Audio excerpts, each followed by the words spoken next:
Hello, and welcome back to the channel. This is going to be another good episode. I'm so excited. If you are new here, my name is Chris Garza.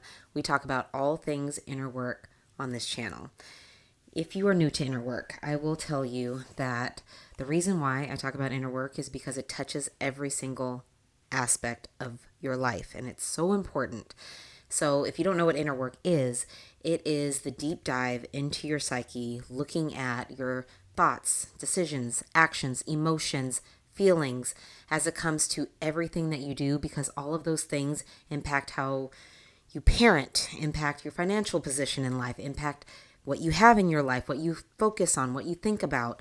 It's all interconnected, and by exploring this inner work, it just makes all the difference in your life. And today's episode is going to be such a good one because it's going to be focused on parenting and how your triggers could be showing up in your parenting and how that could be something that you need to work on, because that is also what inner work is. Inner work is identifying the things that you really like about yourself that you want to continue to do more of, but it also could be identifying those challenges and those triggers. Some people refer to it sometimes as shadow work too, and that is one aspect of inner work. But this is kind of what we're going to be diving into today. So if you are here and you're a new parent of young children like me, wonderful, welcome. If your children are slightly older, maybe they're teenagers, maybe they're a little older, maybe you don't even have kids, but you know one day you really want to stay, because this video is for you. If you can do some of these inner work things that I'm going to talk about today ahead of having the children, you are in the best possible situation. I'll just be really honest. Or maybe you don't have kids and you don't have any desire to have them, and you are just that triggering child like I was, and you just want to know why your parents are so angry all the time. This is going to be addressed in today's video. So what inner work is, again, getting into the root of the problem. For me, and what I am sure a lot of parents are doing, especially if you're watching this video, I'm sure you try to analyze things as they come up, right? Whether that be a good situation and a good interaction with your child, or whether that be a negative one. I'm sure the negative ones get analyzed a lot more. I'm sure you're thinking about, how could I handle this differently? How can I show up better for my child? How can I be less triggered by this in the future? How can I apologize? How can I make them feel valued? That is what inner work is. And you're working at it from a standpoint of focusing on you, not the child all the time, because they're children. And we're going to talk about some things that they are going to do to trigger you in just a few minutes, okay? But this inner work is for us, and it's always something that we want to think about and get better about, because I know that if you're watching this, chances are, if you're a millennial or older, you did not have the same thing done for you, okay? You were not given the same opportunity that we are trying to give these children of this generation now. You are not watching... They weren't watching a video trying to see, how could I have handled that situation with my child differently?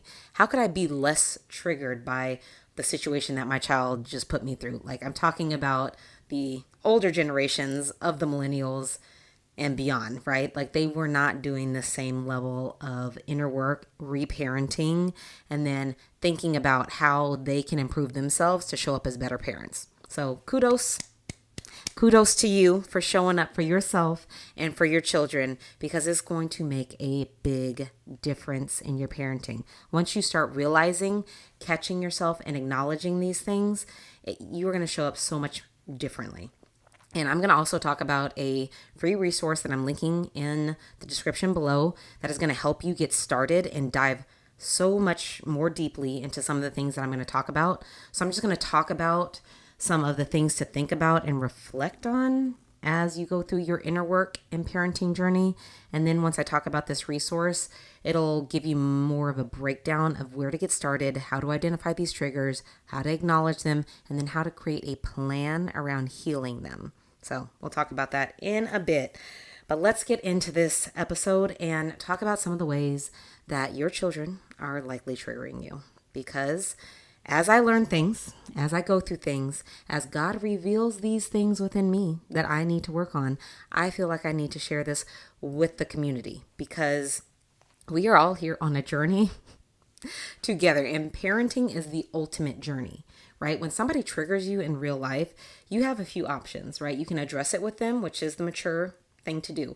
But let's be honest, if we've had enough or we're fed up or we've already addressed it multiple times, sometimes you can ghost that person. You can block them. You can stop talking to them. There are options.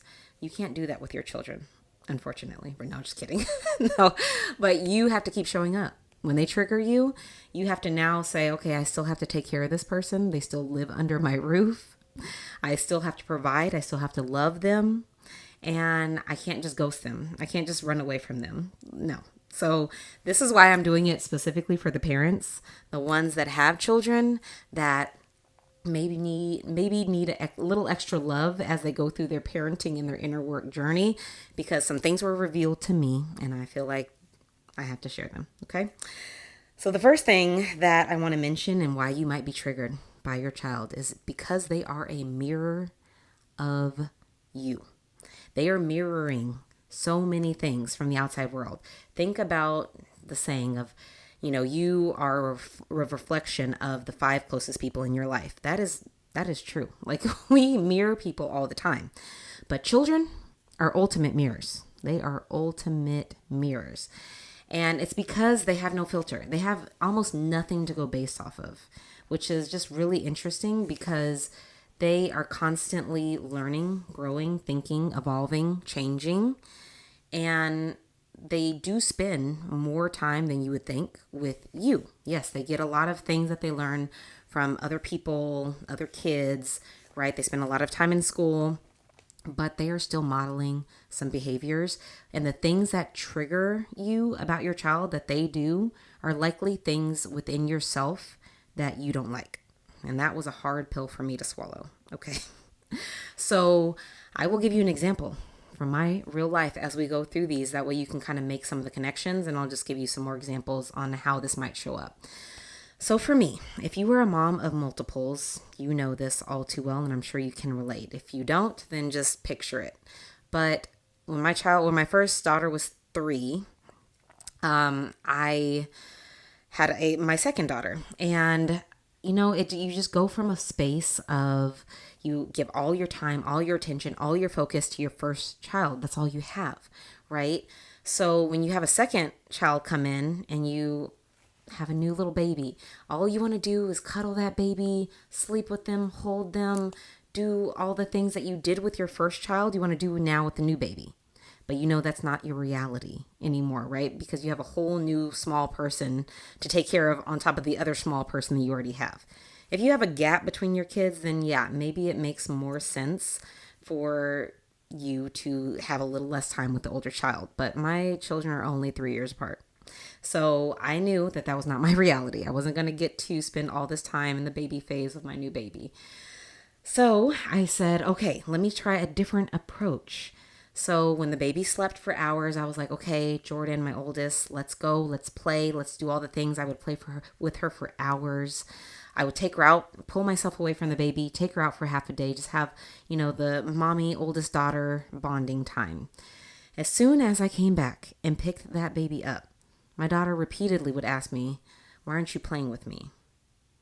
I don't know why that triggered me, guys. This is like normal kid stuff, right? Like even people do this. Like we get so wrapped up in me, I, and we don't even care what other people are doing. We're like, why can't you be here for me right now when I need it? I don't know why though. This was triggering to me because she would always ask me, and I would be like, didn't you just see? Weren't you just there for all the things that I did for you? Like, were you not there?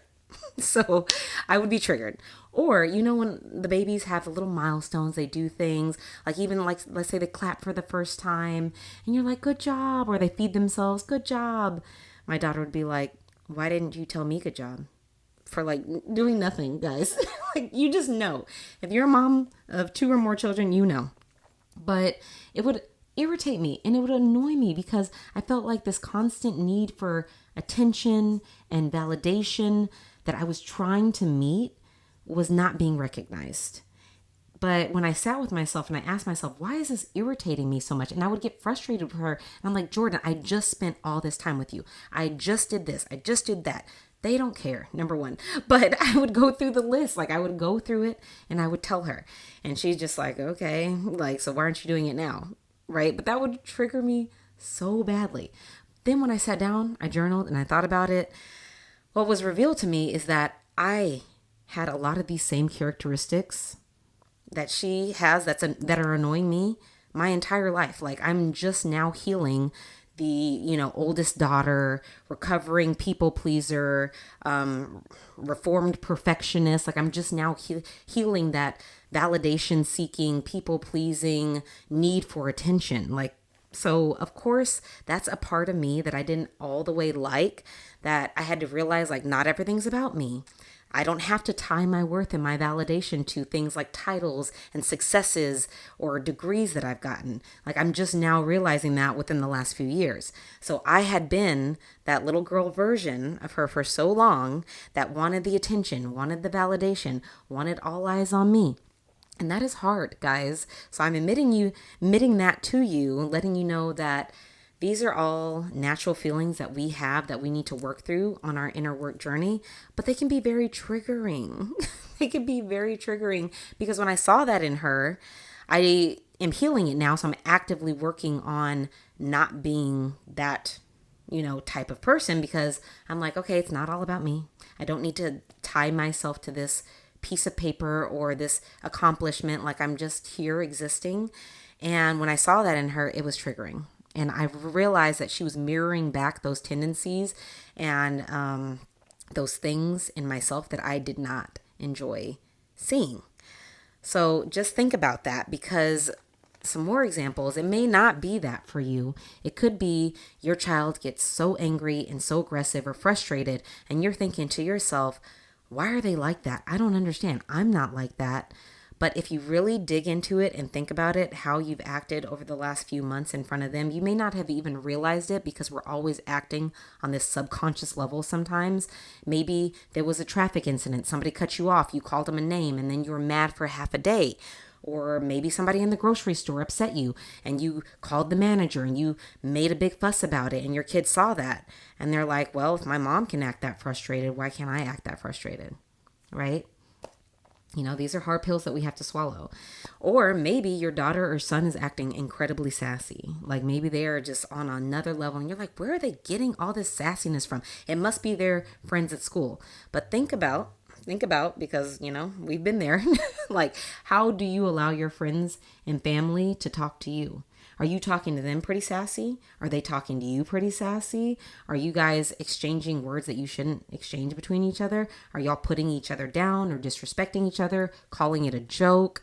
Like, how are you showing up and how are you being a mirror for how your child could be acting? And they don't know. They're also operating sometimes on a subconscious level because all they know is like, mom did that before, even if it was just one time.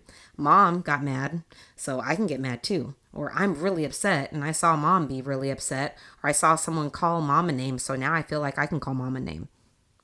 These are the hard inner work lessons that we have to do in order to be successful women and successful parents, because to be less triggered is a big feat, I will say. Like, you have to actively work on your triggers and you have to acknowledge that your children may be a mirror of some bad behavior or some insecurity within yourself that they're now projecting, and now you're seeing it and you're like, I don't like that.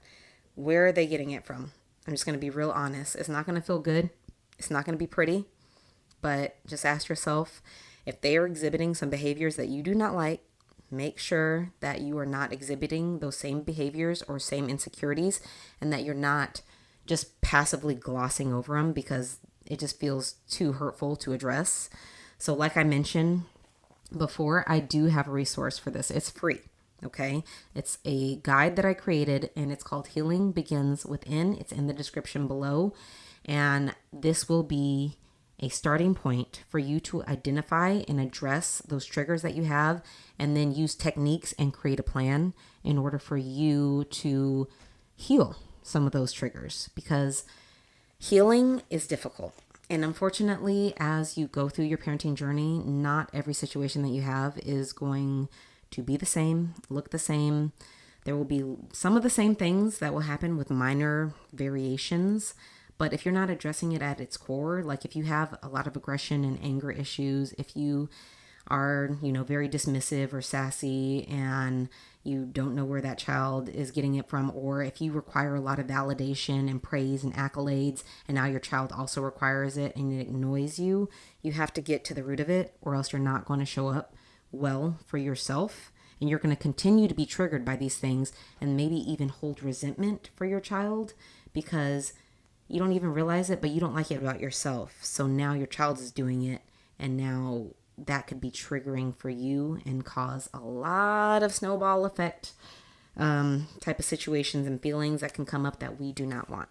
So I encourage you to please download that and just make sure that you are not creating a more significant or deeper wedge with your relationship between yourself and your child just because you are unwilling to address these triggers and unwilling to get to the bottom of why you might have some insecurities around certain things like anger, validation,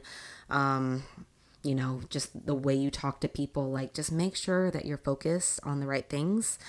That way you can show up and be that better parent and better person. Because I know you got it, sis. Like, you're already an incredible mom.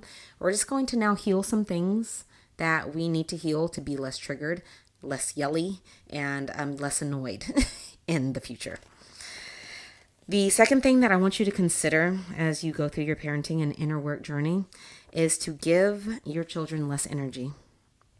And you're probably thinking like, oh, that sounds crazy. Like, why would you say that? Give them less energy in every aspect of the word. That's what I'm going to tell you, because your energy is precious, okay? I love life physics. The regular physics, not so much, but life physics, wonderful. When they talk about, energy conservation, how that's an actual law, but energy is always transferred in life physics. Like, there's only so much energy I have at the beginning of a day or week or just, I don't know. Can I be replenished? Absolutely. But it's not going to come all the time for my children. So if I'm giving a lot of energy to my children, if you have kids, they require a lot of energy. They will take your energy. They will give you a little bit, but they're mostly takers of energy, and that is okay. We love them. But if you're giving your energy to your children, and then maybe you have a spouse or a boyfriend or some friends here, now you have some coworkers, then you have some clients, then you have a business, then you have a community, that's a lot. And I'm talking to myself here. Okay, that's a lot. And unfortunately, it's not always going to be appreciated from your children all of the time. And there's only so many hours in a day and so much time you can give them. And attention is energy, okay? You give them attention, that is going to come out in your energy as well. And I say that because kids will do a lot of things for energy and attention. Even bad things. They don't care. Even if it's negative attention, negative energy, they want it. Okay? And that is okay sometimes, but we're going to get into the next point, which is, make sure that when you give your energy, like, not every question deserves a response. Not every action deserves a retaliation or a 20-minute long conversation. Say less, sis. Like, do less. Like, because again, they want that negative energy, even if it's negative. I noticed that with my child, even before I had my daughter. I gave and gave and gave because that's what all first-time moms do. You don't even know what your life was like sometimes without kids. You're just like, oh, I have this new precious little baby. I love her so much. I'm going to give, give, give, give, give. The second you feel tired, depleted, drained, busy, and you just don't have it to give, you're like, okay, just go play for an hour and just, I can't do it right now. So when I did that with my child, she would go in her room and like trash her room sometimes, just completely trash it. And sometimes she would just throw a fit for like an hour, just cry, scream. And I'm just like, oh my God, this is a lot. Like, I didn't even have the energy to give that type of behavior. So the mom stare, it's powerful. And if you're a mom, you know. The mom stare, nonverbal communication, silence, powerful. Okay, not everything requires an answer, a response, a retaliation. I will say it again. Do less, give less energy, because when you do that, you're able to take back that control that they're trying to take from you. They're trying to challenge you, or they're trying to take over control in the situation, and that's okay. You can let them do that sometimes. You have to use your mom intuition, and you have to tell yourself that I'm not going to give this a lot of attention. I'm not going to become frustrated, and I'm not going to do too much in this moment, because I will be feeding in and giving my energy. They already know. I'm telling you, kids are very smart. They are very intuitive. They already know what they're doing is wrong. They don't need a 20-minute explanation every time they do something wrong from you to know that it was wrong. They want that 20-minute explanation because now you're giving them your attention. And as we know from social media, attention is very valuable. People build their entire lifestyles off of other people's attention. Your children are no different. They want your attention. So the inner work I had to do was tell myself that I am here to guide, to love, protect, keep my children safe. I'm not here to provide endless entertainment at the expense of my body and my spirit and my soul to them. My husband would ask me all the time, like, why are you doing so much right now? Just rest, relax. And he was absolutely right. I'm doing the most times because I'm an oldest daughter and I just do the most. Okay. If you're an oldest daughter, you know, and this is something I'm constantly having to battle with, right? Because it's challenging. You as a mom, and a first-time mom at that, you want to do a lot. You want to invest a lot of time. You want to give a lot of attention. But I'm telling you, you will always come up short, and you will never be able to recover sometimes from that energetically. And sometimes this is why moms have total meltdowns while they just lock themselves in their room for 3 days, and they just can't get it together mentally because they've done too much. They've been completely depleted, and they can't do it all. So give less energy to your children sometimes. And take that energy that you gave to them and put it into something that you're passionate about, something that you want to build or create or think about, or just rest. You will be so much more in control of the parent-child dynamic when you take back a little bit of that energy and put it into something that actually invigorates you or gives you more energy or just allows you to recover and recuperate and not think you're a bad mom, because you're not. But it will help you be so much less triggered when you give silence, not much energy, when you provide the mom stare sometimes when they're acting negatively, or when you just exit the room because you're not going to deal with it today. You will take back that control, and you will take back that energy, and you will show up so much better as a person and as a parent, and you will just be less triggered. That only comes when you do the work. If you are not doing the work, the inner work that is required to heal those triggers, then this is going to be very difficult for you. You're going to feel like you need to constantly tell them things, justify, be on their case, fix things. You don't have to do that. Download the guide, address the triggers, and remain silent. As silent as you possibly can sometimes. Okay? Hope that was helpful. The third thing that I want to talk about, and the final thing, is to allow your children to solve their own problems and their own challenges. This is going to be difficult, and I feel like I have had to remind myself of this constantly. My children are very young. They're only 1 and 4, but I want them to be self-sufficient adults. If you solve or try to solve every child's problem or challenge, they're just going to grow up into adults that cannot solve their own problems and own challenges. And that is not something that you want for your child, right? This requires you to do the inner work to release control, to not want to jump in and save them all the time, and to allow them to fail just like you had to. And I know we are parents. We want to keep our children safe. Like we said, if it involves safety, definitely step in. But if it just involves them getting their feelings hurt or learning a hard lesson, let them fail. I know it's hard, I promise, but I'm going to continue to remind myself of this as my children get older, because it is so important. I have to admit, my parents probably did not do this intentionally, but they let me make my own mistakes. They let me figure it out, and maybe even to my detriment a little bit. Like, I feel like I operate in a lot of, I did operate in a lot of masculine energy, trying to do, get all these things done, attach my worth to things that didn't need my worth attached to. But I will have to say it prepared me to be self-sufficient. And that is hard from a more self-sufficient mom to release the control and require my children to make mistakes, because we are moms. We've already been there, done that, got the t-shirt. Chances are, if you haven't been through exactly what your children are going through, you've been through a variation, and you probably already know about how it's going to work out for them. Likely not well sometimes. And you want to save them.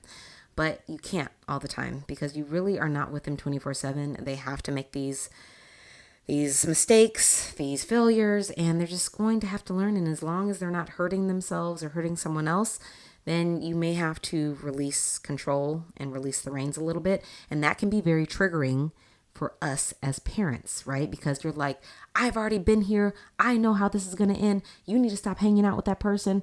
And they're like, no, won't do it. That's hard. That is hard.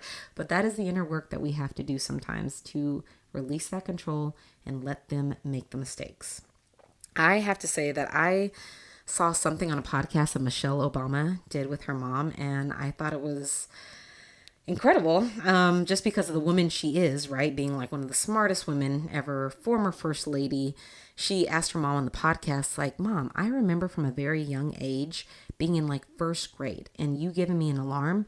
You never made sure I was awake. You didn't really make sure that I made it to the bus stop on time. You didn't really ask me how school was going.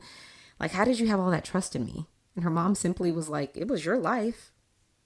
Okay, I don't recommend that level of releasing control. But I just thought it was so interesting because, of course, that could have went left, right? Like Michelle could have said, I'm not going to school. I'm not doing this. I don't care about it. But she turned out to go to Harvard and meet her husband, the future president of America. Like, sometimes when you allow children to do challenging things, hard things, they learn from them and they just make good decisions. Like, I don't care who you are, honestly. Kids and people like accomplishing things. They like doing challenges and hard tasks because when they complete them, it gives them a sense of self-confidence and self-assurance. So if you're thinking, my kid's lazy, they don't get up, I'm always having to yell at them to do anything, it's likely because you've been doing everything for them and you haven't let them fail enough. Chances are, if they don't get up for 5 days in a row and they fail a class and now they have to retake something and look really silly in front of all their friend groups, they're going to wake up next time. They're going to do something different. Is that hard for you to let go as a mom? Absolutely. That's very difficult. But you are not giving them enough room to grow and to release that control so that they can show up for themselves and actually do the challenging things that they need to do in order to be a self-sufficient kid and a self-sufficient adult, because they just know mom's going to step in and save them anyway, or mom will yell at them to wake them up so they don't have to set an alarm and be responsible. Like, why would you? I know my parents sure as heck not coming in there waking me up, but if I'm not awake, that's another story. Then I'm punished, right, as a kid. But there are extreme ways to deal with everything, and I don't recommend one thing over another, but I do say that it is important sometimes for kids to solve their own challenges. I know for me, maybe I'm a bit too much. People probably think I'm crazy, and my husband did at one point, but I do push my children to do things, and I do it because I know they can accomplish them. And I know that people don't give kids enough room to just figure things out. And I've been guilty of this in some ways, but my daughter, she was able to dress herself and to bathe herself by the time she was 2. She threw a complete fit when I first started making her put on her own shirt and pants. And even my husband was like, this is a bit much. Maybe you should just help her. And I was like, no, she'll figure it out. And sure enough, after this crying, the screaming, the yelling, she did it. She put on her shirt. Sometimes it's backwards, and that's okay. And then we just turn it around. Sometimes her pants are on backwards too. That's okay. We just turn it around. And then they learn. And now she, is almost 5 and she's completely self-sufficient when it comes to getting ready. She likes to have help because she just wants the attention. But she knows how to do these things. I used to make her cook with me. I do sometimes. Now she can just stir things or put the seasoning in. When she was 2, I was making her clean her own little rubber dishes that we had because she would eat off of those. And now my 1-year-old, she helps us put clothes and like from the washing machine to the dryer.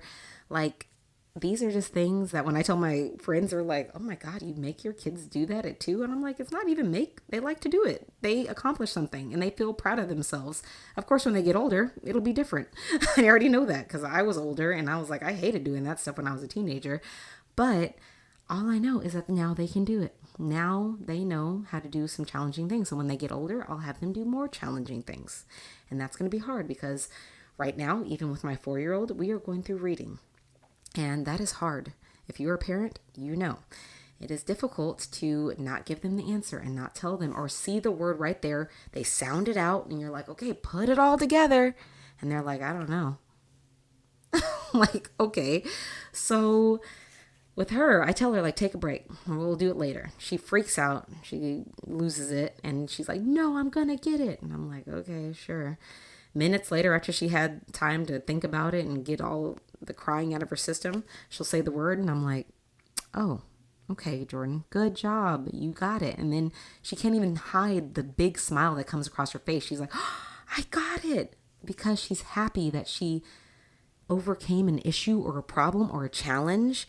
And that's how we all feel on the inside. We all feel like that little girl just comes to life every time we figure something out, even as an adult. So please do not rob your children of that and do the inner work that you need to do to release the control, to allow them to fail and do the challenges and get through the issues that you know you can help them with. But it is just not the greatest idea or use of your time. So I hope that was helpful. I know this was a bit of a long video once again. I try to keep it short, but I just wanted to tell you, if you have any questions, please leave them in the comments below. I hope that this was helpful for you when it comes to inner work around parenting and around just being a person in general. We should always be doing inner work. And if you have no idea where to start, if you need help, please download the free resource. I do not want anything from it. I just want this to help people because I'm very passionate about inner work. I'm very passionate about parenting. And I want us all to build a community where we're all working together to help each other. Where we're all growing. We're all acknowledging the things and the triggers that we have to work on. And we're all building a network that is stronger because we finally gotten to the point where we're trying to improve ourselves for the sake of ourselves and for those around us, like our children. So I hope this was helpful and stay blessed by the best. And until next time, bye.